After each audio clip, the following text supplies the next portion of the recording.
Muy bien, muchas gracias. Y muchas gracias al Instituto y a la Fundación por la invitación y por el honor que me hacen, ¿no?, de estar aquí hablando sobre estos temas, ¿no?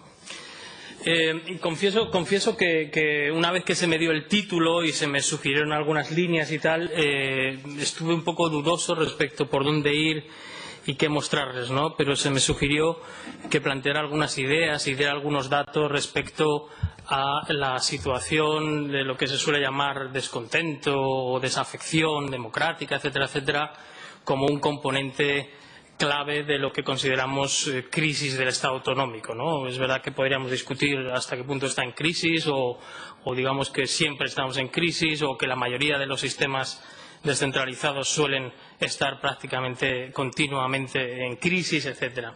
Entonces, tratando de vincular también este tema con, digamos, al tema general de la conferencia de la idea de calidad democrática, pues lo que yo quería discutir aquí un poco es hasta qué punto el Estado autonómico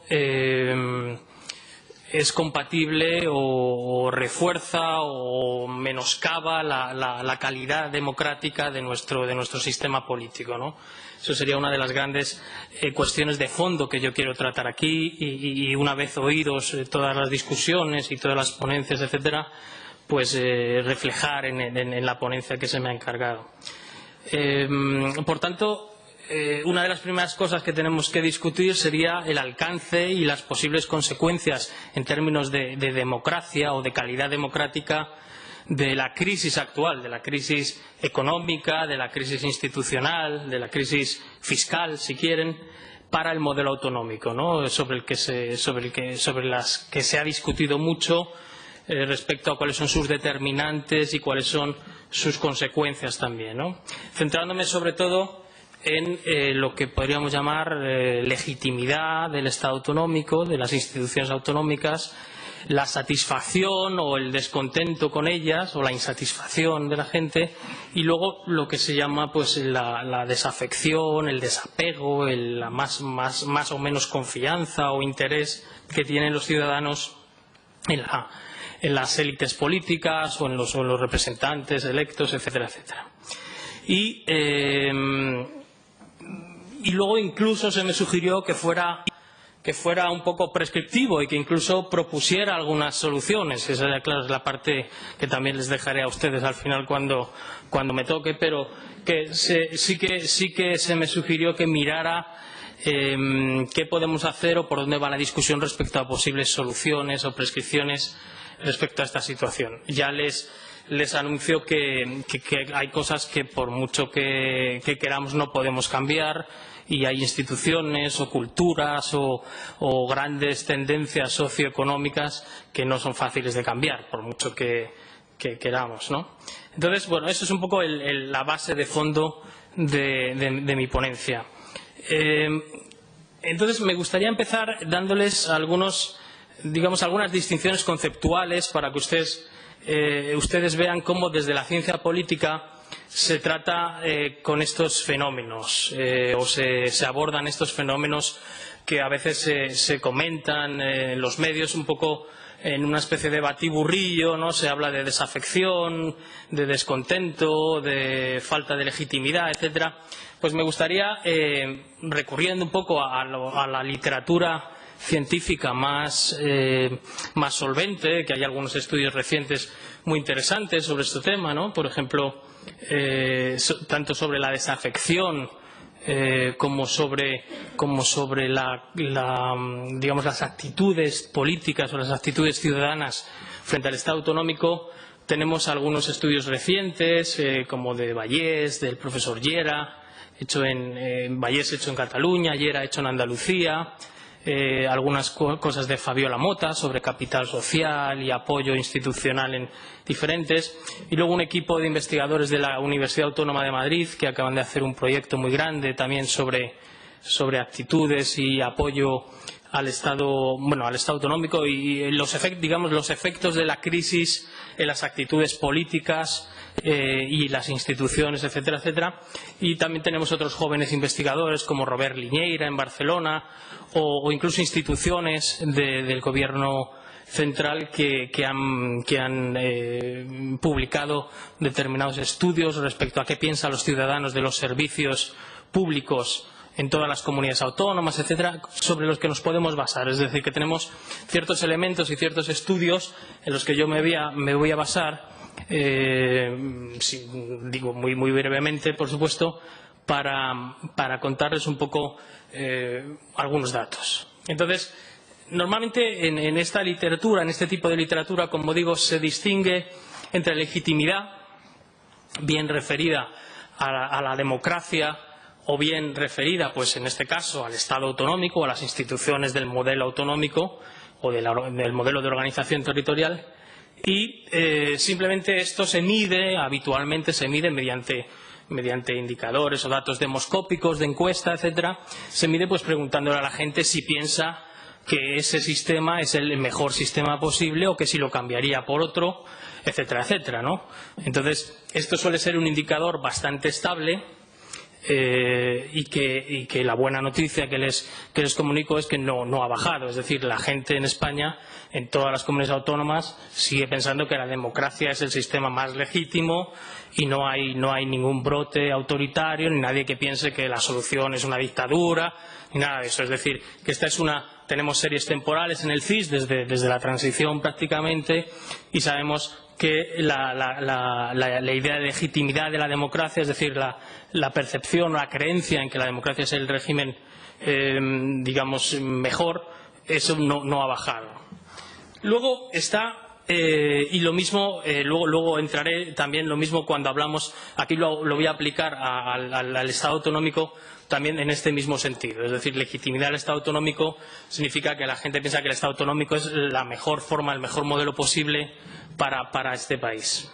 Luego, un concepto algo diferente y que es más variable, que nos encontramos que varía más en función de las crisis económicas o de los diferentes momentos, del diferente proceso político, es la idea de descontento o insatisfacción. Que esto normalmente pues lo medimos preguntándole a la gente en las encuestas pues si están contentos con el funcionamiento de la democracia, de las instituciones democráticas. Como ven, hay un pequeño matiz, ¿no? Uno puede pensar que la democracia es la mejor forma posible de organización del gobierno, pero a su vez puede estar descontento con cómo funciona la democracia en ese momento, y lo mismo puede pasar con el Estado autonómico. Entonces, hay ciertos indicadores que se suelen utilizar en el CIS. Tenemos series temporales también muy antiguas respecto a, pues, preguntándole a la gente pues si está contento con cómo funcionan las instituciones, si está contento si tiene usted confianza en el Parlamento, si está usted contento cómo funciona el gobierno, si tiene usted confianza en los políticos, si tiene usted confianza en los representantes o en el estado de bienestar o en otras instituciones. Tenemos también muchos indicadores de esos que reflejan lo que podríamos llamar insatisfacción o descontento. Y como les digo, pues ahí sí que encontramos más variación, como vamos a ver ahora. Y por último está un concepto que se ha empezado a usar pues más recientemente en la literatura politológica y en otras, sociológicas si quieren, que es la idea de desafección o desapego, ¿no? Que tiene más que ver con la falta de interés o la falta de confianza en las instituciones. Incluso pues con la idea de que uno no tiene nada que hacer en este sistema y que uno se retira, etcétera, etcétera, ¿no? No necesariamente siempre lleva a la inactividad, porque, como hemos visto en los últimos tiempos, tenemos unas reacciones nuevas, diferentes a la desafección política, que es la indignación. Y la indignación hemos visto que en algunos casos pues lleva a la actividad y a un creciente interés por la política y a una participación creciente en protestas o una participación creciente en iniciativas o en asociaciones cívicas, políticas, en movimientos sociales, etcétera, etcétera. Por tanto, esta última se mide normalmente pues preguntándole a la gente pues su confianza en su interés por la política, su confianza en ciertas instituciones, si discute o no, si sigue la política por los medios, etcétera, etcétera. Entonces, digamos que tenemos estos tres conceptos que deben mantenerse un poco de forma separada para no llegar a conclusiones extrañas o excesivamente pesimistas o excesivamente tremendistas respecto al momento en el que estamos viviendo, ¿no? Seguramente pues estaremos viviendo ahora un momento con grandes niveles de descontento o insatisfacción con el Estado autonómico, por ejemplo, pero que en cuanto la situación económica, por ejemplo, cambie, pues podrían volver a un nivel normal como han estado otros años. El concepto de desafección o el nivel de desafección, pues ese quizás es más complicado, ¿no? Porque depende a lo mejor de ciertas predisposiciones básicas o culturales de los españoles o históricas. También, por supuesto, depende de una situación de crisis, pero hay siempre un nivel que existía incluso antes de la crisis, un nivel alto de desafección entre los españoles, ¿no? Los estudios comparativos nos muestran que el nivel de desafección, la poca participación en política, la poca participación en asociaciones, etcétera, etcétera, es un rasgo muy característico de los españoles que tiene unas explicaciones históricas, etcétera, etcétera. Entonces, déjenme que les muestre algunos datos, algunas series temporales de datos, basadas todas en el CIS, en los que pueden ver, por ejemplo, la estabilidad, como les decía, de la legitimidad de la democracia. Es decir, pase lo que pase o haya una crisis más o menos grande, la gente normalmente no, ya un nivel muy bajo de gente, menos del, no sé si el 8 o el 7, que dice pues que la democracia no es el mejor sistema, ¿no? Es, digamos, que hay ahí un pequeño grupo de gente pues que a lo mejor tendría pues ciertas tendencias autoritarias, etcétera. Pero como ven, la legitimidad de la democracia no varía. Vamos a ver ahora cómo sí hemos visto cierta variación respecto a la legitimidad del Estado autonómico. La satisfacción de la democracia con la democracia. Como les digo, aquí ven una diferencia. Por mucho que se mantenga constante la legitimidad o la percepción de que la democracia es el mejor sistema, la gente puede estar descontenta con cómo funciona la democracia y cómo funcionan los partidos, el Parlamento, el Gobierno, etcétera, etcétera. Como ven, aquí tenemos en la crisis una clara bajada de satisfacción o descontento con la democracia. Otro indicador típico es la confianza en los partidos políticos, hasta el punto de que, como saben ustedes, en los datos o en la pregunta que hace el CIS respecto a los problemas que tiene el país, pues los partidos políticos o la clase política aparecía como uno de los 3 principales problemas que la gente señalaba como problemas del país, ¿no? Aquí ven cómo aumenta la desconfianza en los partidos políticos casi hasta niveles del 90%, ¿no? Datos que también confirman algunas encuestas del Eurobarómetro, etcétera. Una desconfianza prácticamente unánime en los partidos políticos entre la gente. La desconfianza en el Gobierno, pues lo mismo. Vemos que estos son, digamos, situaciones que pueden responder a determinadas crisis actuales, pero que no implican una falta de legitimidad de la democracia. Interés por la política. Curiosamente, como ven ahí, el interés por la política parece subir un poco durante la crisis. Es decir, no se produce un desinterés, sino que la gente habla más de política en la crisis, habla más de economía, se mueve más, participa más en movimientos o en manifestaciones o en los indignados, etcétera, etcétera, etcétera. Y luego el abstencionismo, que es una de las cosas que nos preocupa. Claro, normalmente uno de los indicadores de calidad democrática es que haya una gran participación electoral. Es uno de los típicos indicadores y una de las cosas que primero nos empieza a preocupar y que le ha preocupado a muchos gobiernos autonómicos en España, la baja participación en elecciones autonómicas, por ejemplo. Entonces, ven ahí que sí que hay una cierta tendencia a disminuir aquellos encuestados que dicen que votarían en las próximas elecciones. ¿Vale? Entonces, el fenómeno de la desafección, que es un fenómeno, claro, sobre el que hay que decidir si podemos hacer algo o no, se podría definir como un proceso en el que nos encontramos una falta de comprensión del ciudadano respecto a cómo se decide y a un sentimiento de los ciudadanos de sentirse excluidos del proceso político. aparte de una sensación de que los políticos no son actores íntegros, no son actores solventes, etcétera, etcétera. ¿Dónde se encuentra este fenómeno? Nos encontramos básicamente en dos tipos de colectivos. Nos encontramos que tienen esta especie de síndrome de desafección. Dos colectivos curiosamente muy distintos. Por una parte, en los colectivos con pocos recursos, ¿no?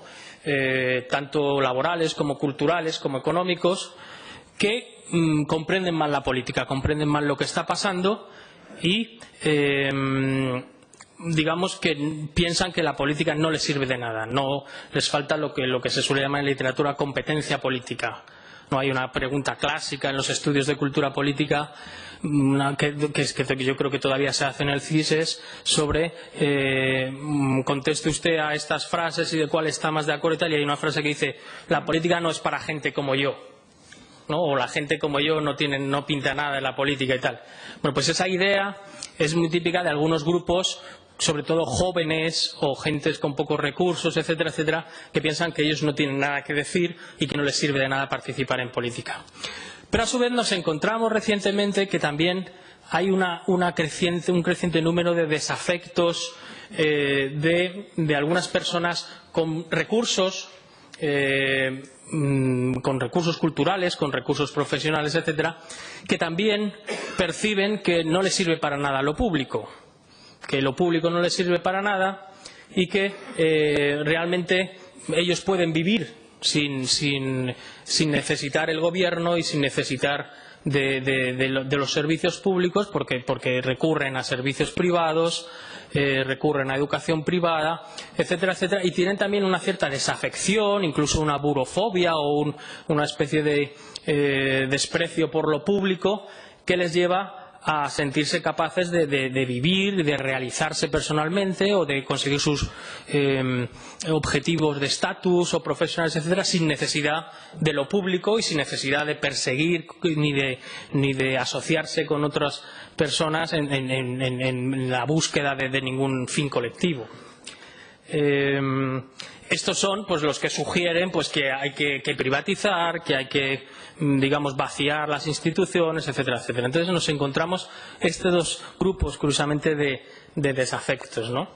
Y luego los jóvenes, de forma bastante transversal, y es una de las preocupaciones que ha llevado a varios informes de estos contra la desafección o sobre la desafección que se han hecho por algunos gobiernos autonómicos, el problema de los jóvenes, ¿no? Su participación, primero, la primera señal de alarma fue su abstencionismo electoral, pero luego su falta de interés o su falta de, en algunos sentidos, su consideración de la política, etcétera, llevó a pensar que este era un típico grupo vulnerable a la desafección política.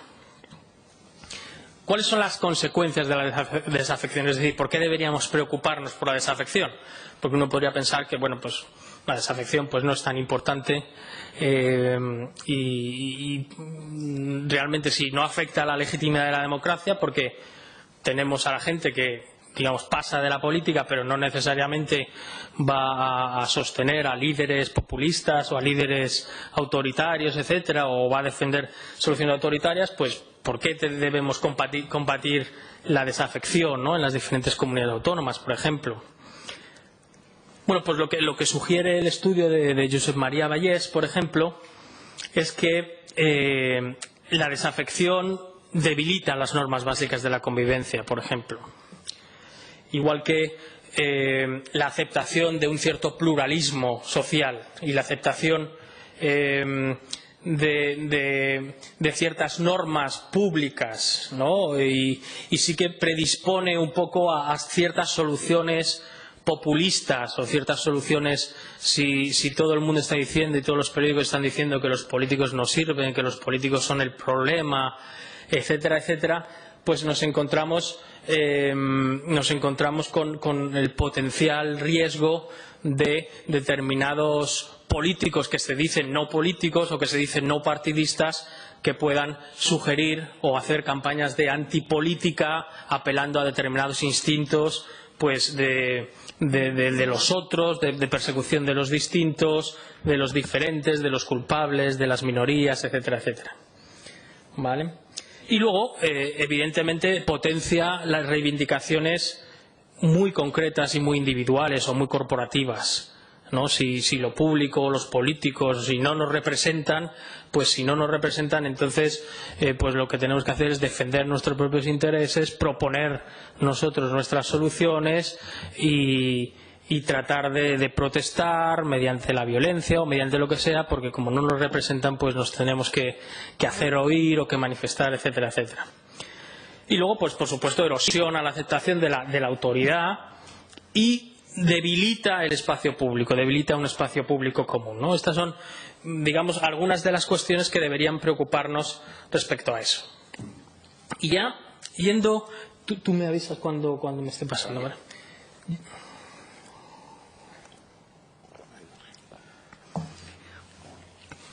Yendo al Estado autonómico, es decir, cuando decimos que el Estado autonómico está en crisis o cuando decimos que parte de nuestro malestar democrático o que parte de nuestra pérdida de calidad democrática, que un componente de ese malestar es el Estado autonómico y la crisis del Estado autonómico,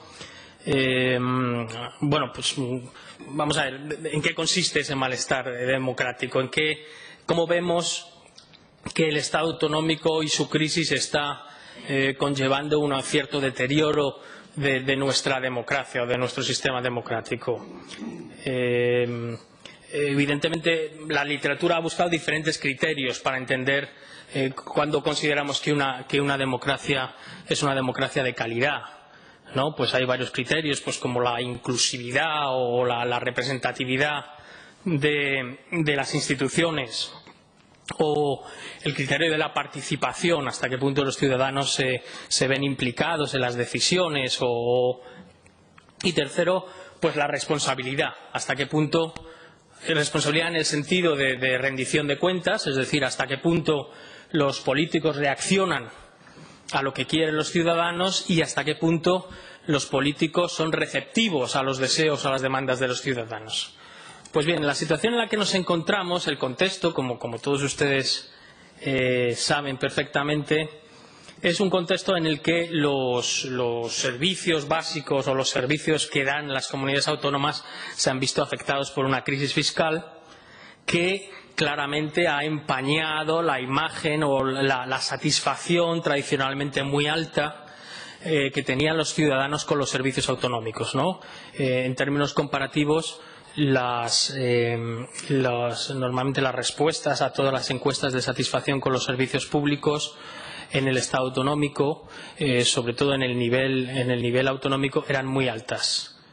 Cuando se les preguntaba a los ciudadanos con qué servicio público estaban más contentos, más satisfechos, pues aunque había muchas diferencias entre comunidades autónomas, pues por ejemplo en sanidad había diferencias de hasta 40 puntos entre unas comunidades autónomas y otras en su satisfacción respecto al servicio sanitario, por ejemplo.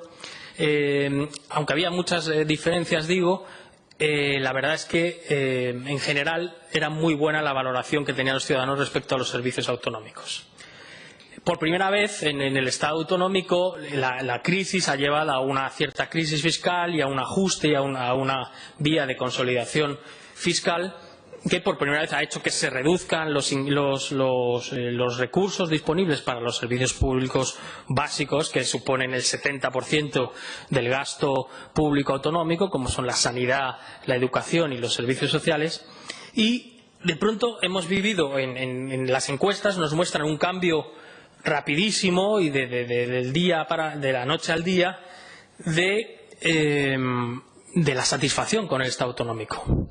Todavía no sabemos si hay una relación directa entre esa satisfacción y la legitimidad también decreciente que también hemos percibido en las encuestas, pero sí que sabemos que de ser muy apreciado por los ciudadanos el Estado autonómico como la solución de sus problemas o como los servicios públicos más aceptables, etcétera, pues hemos por primera vez la gente en las encuestas pues está mostrando unos niveles de insatisfacción con los servicios públicos y unos niveles de rechazo del sistema autonómico como tal, como modelo. ¿Cuáles son las causas de esto? Pues la verdad es que podríamos analizar determinadas causas. Sería muy interesante estudiar a fondo cuál ha sido el impacto del discurso mediático, sobre todo de algunos medios, ¿no?, que han machacado durante años, han machacado, digamos, a sus lectores y han calado en la opinión pública respecto a la idea de que el Estado autonómico es un despilfarro, que el Estado autonómico promueve la corrupción, que el Estado autonómico, digamos, implica un excesivo número de funcionarios o un excesivo número de empleados públicos, etcétera, etcétera. Sabemos que no es así, es decir, en términos de gasto público, el nivel autonómico en España no gasta más que gastan otros países análogos, y en términos de digamos, de empleados públicos, pues tampoco, ¿no? Entonces, es verdad que ha calado ese discurso y en una situación de crisis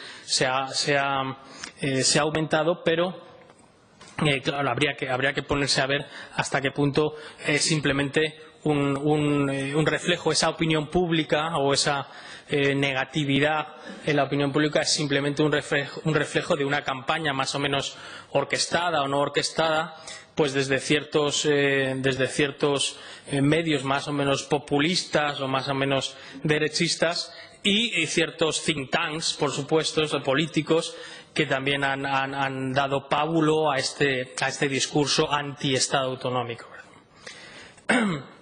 Y luego, por supuesto, claro, las tensiones centrífugas durante el principio de los años 2000 en el País Vasco y luego con Cataluña desde la reforma del Estatuto, que politizó y polarizó la situación y hizo que tanto los partidos de ámbito no estatal, nacionalistas, etcétera, como los grandes partidos utilizaran también la cuestión territorial en sus programas para captar votos en determinados sitios, etcétera, llevó a que durante ciertos años nos encontráramos con un discurso también muy polarizado y muy politizado respecto al Estado autonómico, que por primera vez llevó a que los ciudadanos empezaran a cuestionar el modelo.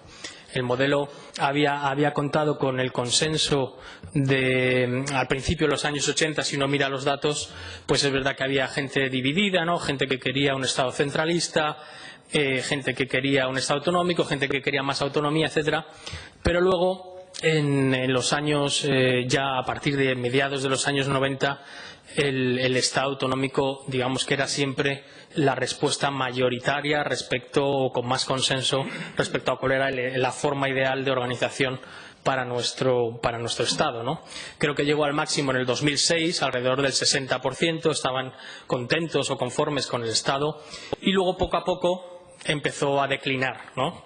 E incluso se empezó a percibir gente que quería pues que hubiera devolución de competencias al centro, y incluso sugería un Estado centralista, cosa que no había pasado en 20 años, pues gente que en las encuestas, hasta el punto que el CIS tuvo que poner una nueva respuesta, ¿no? Era menos autonomía, ¿no? Porque antes en las respuestas siempre ponía pues un Estado autonómico como ahora, un Estado con más autonomía y un Estado donde pueda haber independencia, no sé qué, tal y cual, y tuvo que añadir me parece que fue en el 2009 o así, porque se encontró pues que había gente que contestaba que no, que quería menos autonomía para las comunidades autónomas. Entonces, claro, lo que vemos es que lo que como dice el profesor Llera, era el invento de la transición, el invento más genuino de la transición, que fue este Estado autonómico, luego con sus mutaciones y todo eso, pues empieza por primera vez, después de 30 años, a mostrar claros signos de desgaste, ¿no? Las conclusiones del estudio del profesor Llera también, en una encuesta que ha hecho él mismo, pues le dan cosas parecidas, es decir, aunque hay un balance positivo respecto al Estado autonómico, el apoyo cae porque suben los centralistas. Ahora mismo me parece que estamos con un 20% así de gente directamente centralista, cosa que no habíamos tenido en 20 años. También pues se aumenta la gente que habla de agravio comparativo respecto a las regiones nacionalistas y una cierta pues preocupación respecto a qué va a pasar con eso.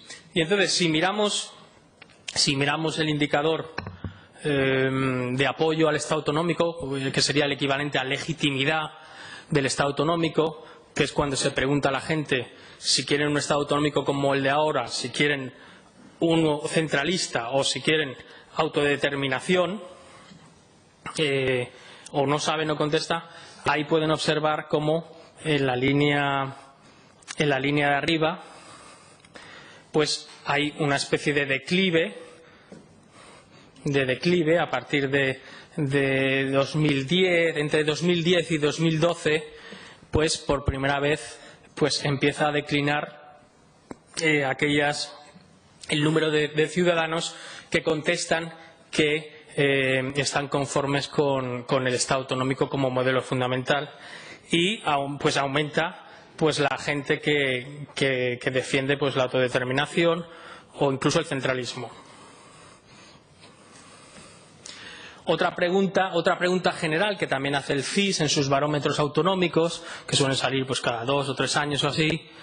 Esta pregunta es ya muy clara, es decir, ¿cuál es su valoración después de todos estos años respecto al Estado autonómico? Es decir, lo que se ha conseguido con el Estado autonómico, cómo lo ve usted, etcétera, etcétera. Entonces, ahí es clarísimo, ¿no? Desde el 2005 al 2010, poco a poco, no sabemos muy bien cuándo exactamente empieza, porque tenemos un estudio de esto en el 2005 y otro en el 2010, es decir, que es desde la época del Estatuto hasta el 2010, cuando ya empiezan a verse los efectos de la crisis.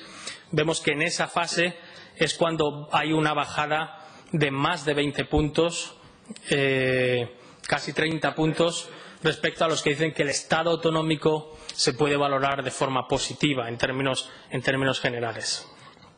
Y más bien negativo, vean ustedes del 15 pues al 30 y tantos, casi al 40%, la gente empieza a pensar que el Estado autonómico, pues la valoración es muy negativa.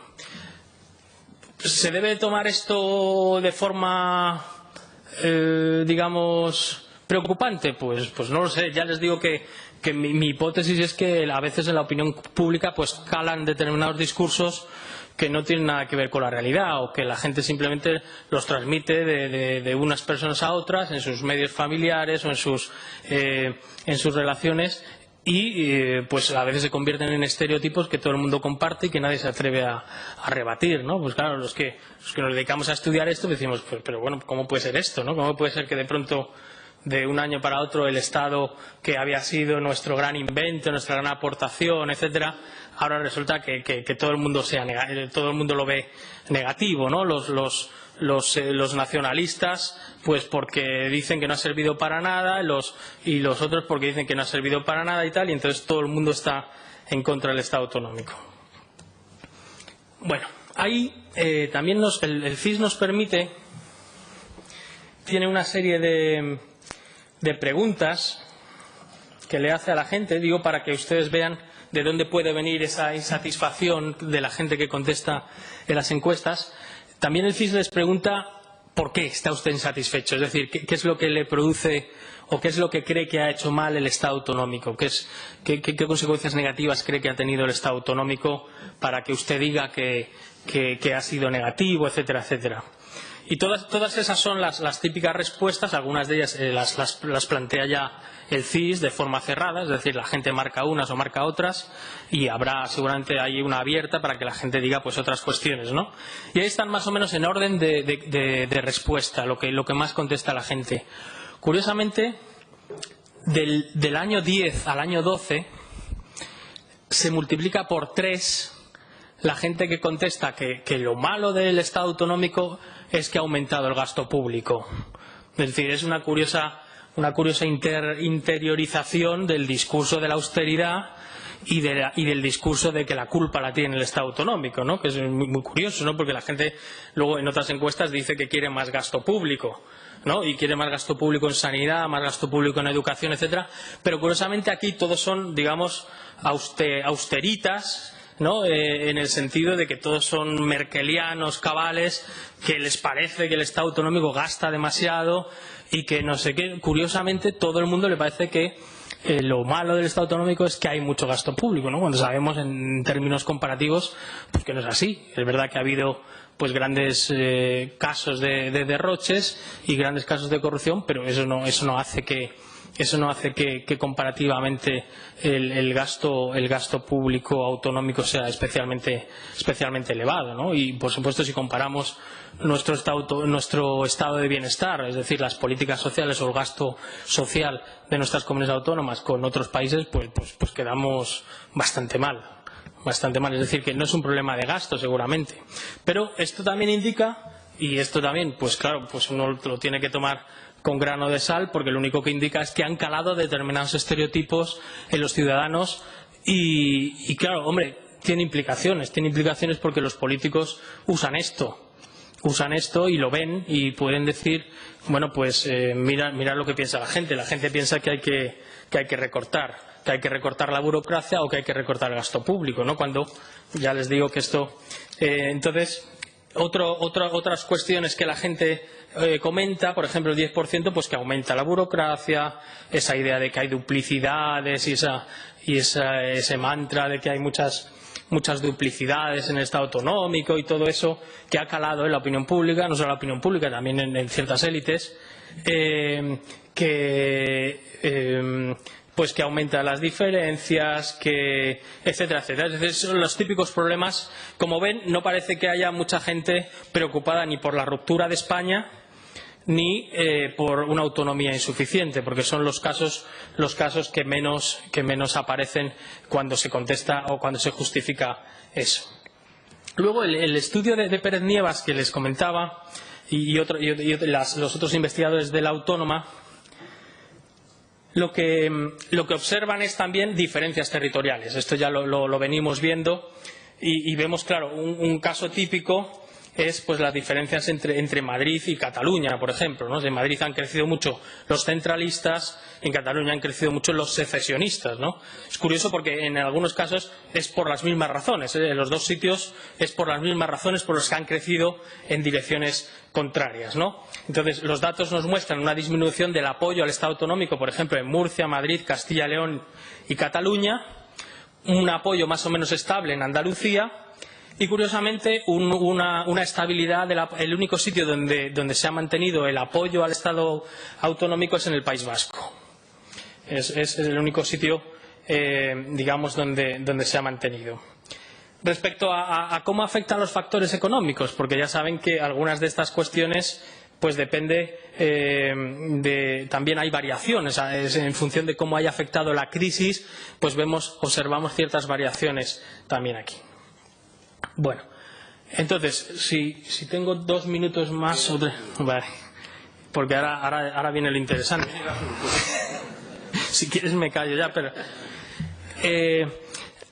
bueno, la pregunta es si podemos y debemos hacer algo, ¿no? Porque y quizá la aportación que puede hacer aquí los estudios que tenemos o los estudios más sociológicos o más politológicos es cuáles son las causas de este declive en la legitimidad del Estado autonómico o incluso en la desafección general. Como digo, la desafección no afecta solo al Estado autonómico, es decir, el que está desafecto, pues está desafecto con los políticos locales, con los autonómicos, con los centrales y con los europeos normalmente. Pues la discusión que ahora mismo hay en ciencia política, también en los estudios sobre secesionismo, ¿no? Y que tratan de explicar por qué ha aumentado el secesionismo en Cataluña, etcétera, etcétera, pues es una discusión bastante teórica, pero también muy empírica y bastante relevante, ¿no? Que es qué es lo que explica este cambio en las actitudes políticas de los ciudadanos.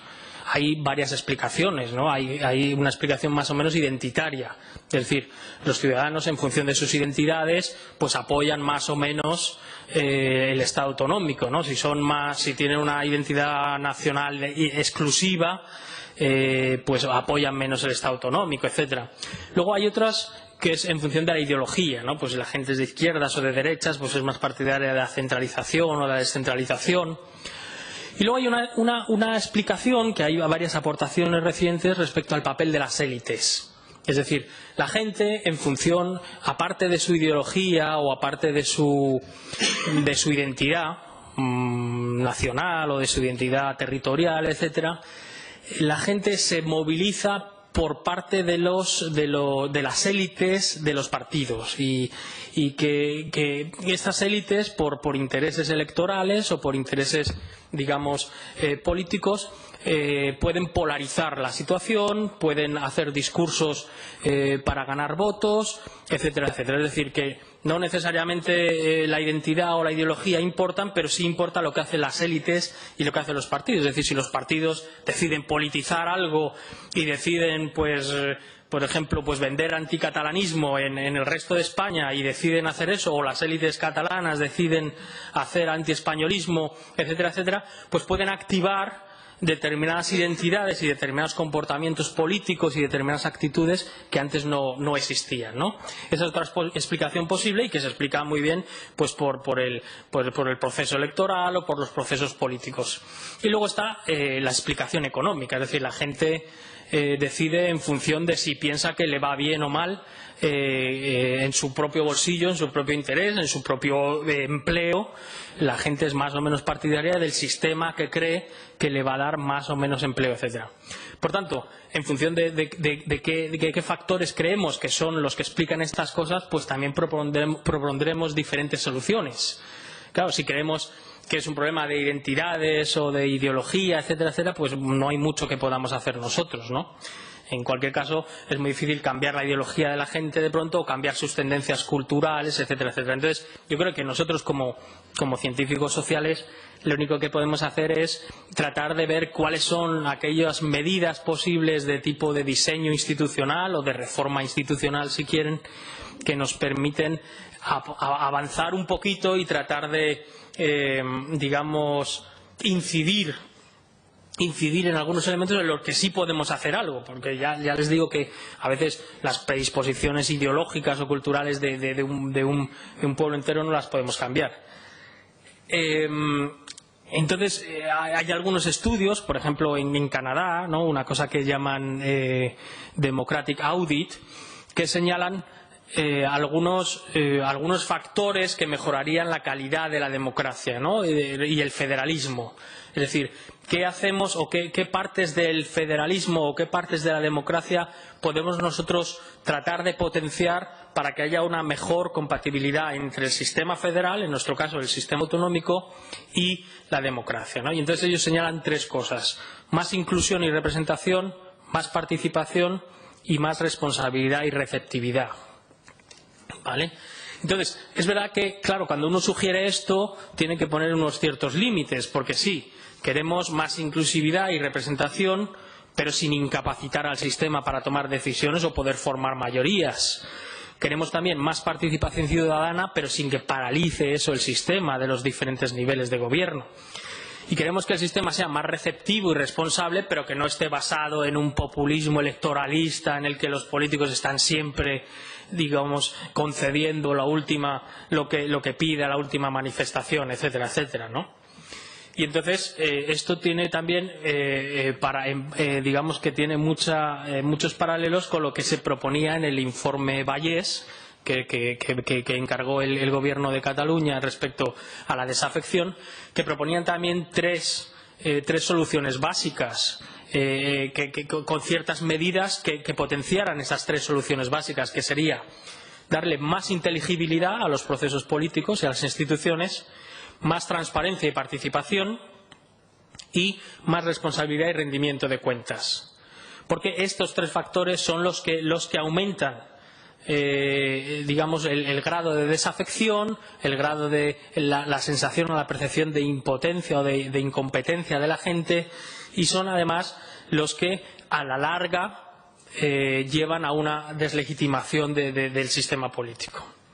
Entonces, por supuesto, hay varias sugerencias de reforma, que espero que hablemos, porque ya no tengo más tiempo, de ellas, que incidirían en esos tres elementos. Es decir, mediante la reforma del Senado, mediante la reforma de las relaciones intergubernamentales, mediante la clarificación de competencias o la reforma de los sistemas electorales, tanto autonómicos como el español, etcétera, mediante la promoción de la iniciativa legislativa popular, la participación ciudadana, incluso una cosa que han hecho en Bélgica y en Canadá, que se llaman paneles deliberativos ciudadanos, ¿no? Donde ponen juntos a ciudadanos de diferentes comunidades y diferentes comunidades lingüísticas a pensar pues en el futuro de Bélgica o a pensar en el futuro de Canadá, etcétera, etcétera, y les hacen llegar a acuerdos, etcétera, etcétera. Hay muchas cosas en movimiento, todas ellas destinadas a eso, ¿no? Por ejemplo, en Canadá también se está hablando de la reforma del Senado como modo de promover la inclusividad del sistema político, la democratización o el aumento de la calidad democrática del federalismo canadiense, la reforma de las relaciones intergubernamentales, que en muchos casos, digamos, tienen, como se dice en Europa, un déficit democrático, ¿no? Porque los acuerdos a los que se llega entre ejecutivos no tienen ningún control ni de la ciudadanía, ni de los parlamentos, ni nada de eso. Entonces, si queremos potenciar una cierta participación de los ciudadanos, etcétera, debemos hacer un poquito más transparentes las relaciones intergubernamentales, incluso darles pues un foro en el que puedan discutir públicamente, como puede ser un Senado reformado, etcétera, etcétera. Y entonces hay varias, digamos, incluso hay propuestas ciudadanas, autocríticas con sus cuestiones, o algunas propuestas que normalmente la gente también apoya de algunos movimientos sociales, pues como el 15M, etcétera, donde pues hay propuestas que también podríamos mirar, ¿no? Como el uso más en el gobierno local o autonómico de más referéndums o más democracia directa, el cambio de las formas de nombramiento, las modificaciones de algunas otras cuestiones. Entonces, esto evidentemente está abierto y yo no tengo ni soluciones, ni recetas, ni nada, pero yo creo que es aquí dejo esto para que podamos discutir todos sobre el tema. Muchas gracias.